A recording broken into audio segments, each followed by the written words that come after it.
Good morning, guys. This is Angel, and yes, the time has come. It's March 21st, 2019, and yesterday was the last frost date in this area in Lancaster, California. So it is time to plant my tomatoes, and I'm gonna start this video by showing you the secret of my success about on growing super large tomatoes. Basically, it's quite simple. John Collar from growingyourgreens.com. He recommends to use the rock dust. So what I do, I ordered this online. It cost me about $40 for 25 pounds of rock dust, azomite. And what I do, I just get a handful of rock dust, throw it inside where I'm gonna plant my tomato seedling. And also this I've been saving for 11 months. This is grounded eggshells.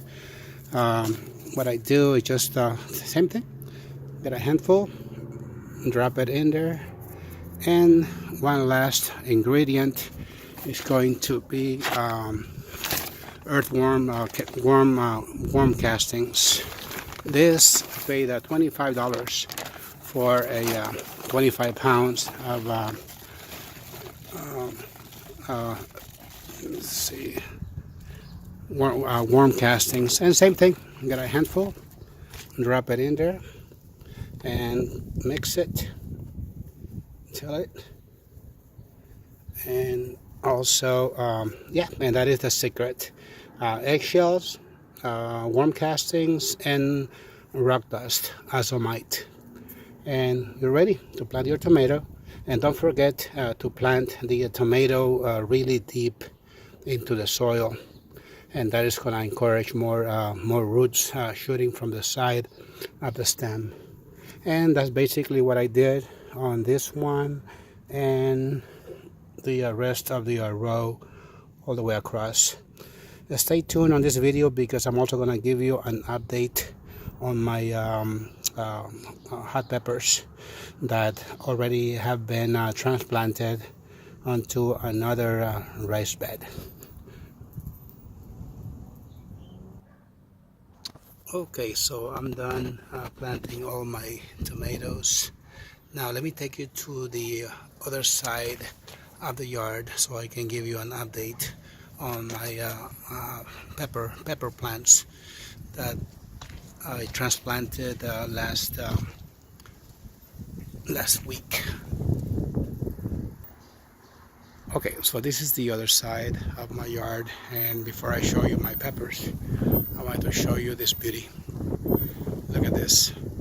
This nectarine tree is filled with flowers. It's got more flowers than leaves, and for the first time, wanted to show you. It's not so bright today, so this time I can point the camera, my phone, to the sky, and look at this. This is the height that I'm talking about. I'm 5'8", but the actual height of this tree is not 5'8", because if I raise my arms all the way to the top, so that's probably maybe about 7 foot tall. And that's going to be the maximum height. That way, if I want to reach the fruit, I can do it without any problems. All right, so let's go take a look at the peppers. And here they are. Now, I'm really taking my chances with the peppers because, as you can see, I knew it was going to be kind of windy this week, but I had to transplant them because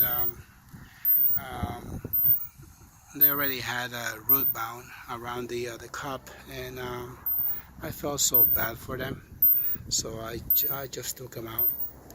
I took my chances. A lot of them already have flowers. As you can see right there, they already have flowers.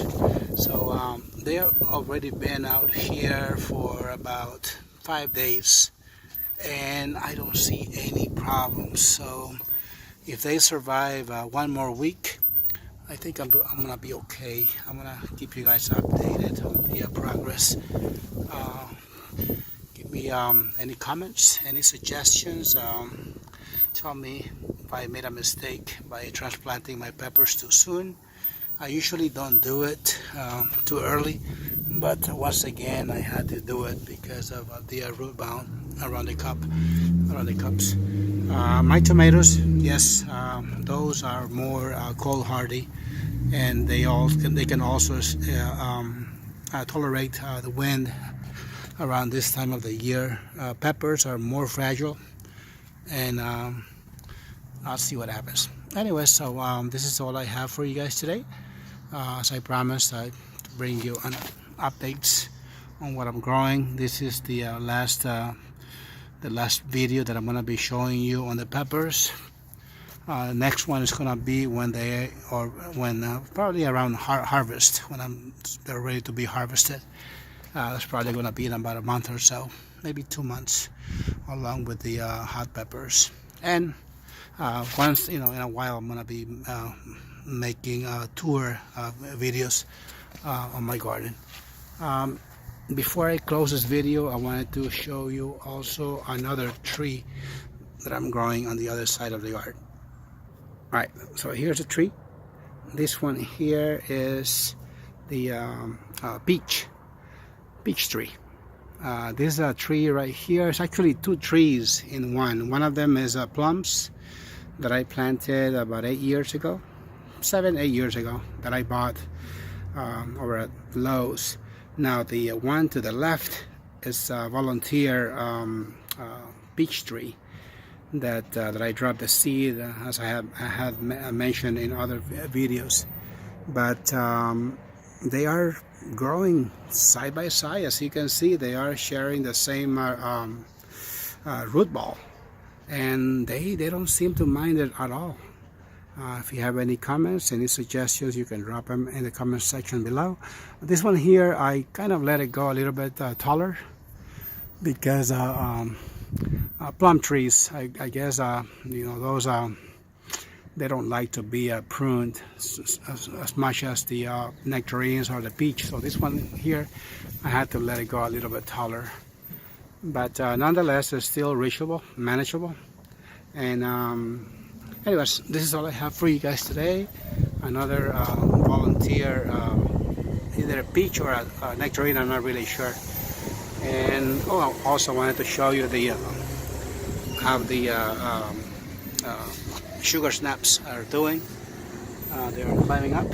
In about a month or so, I should be able to harvest some sugar snaps. And kohlrabi's plants are doing good. And anyways, so thank you for watching, and I will see you on the next video.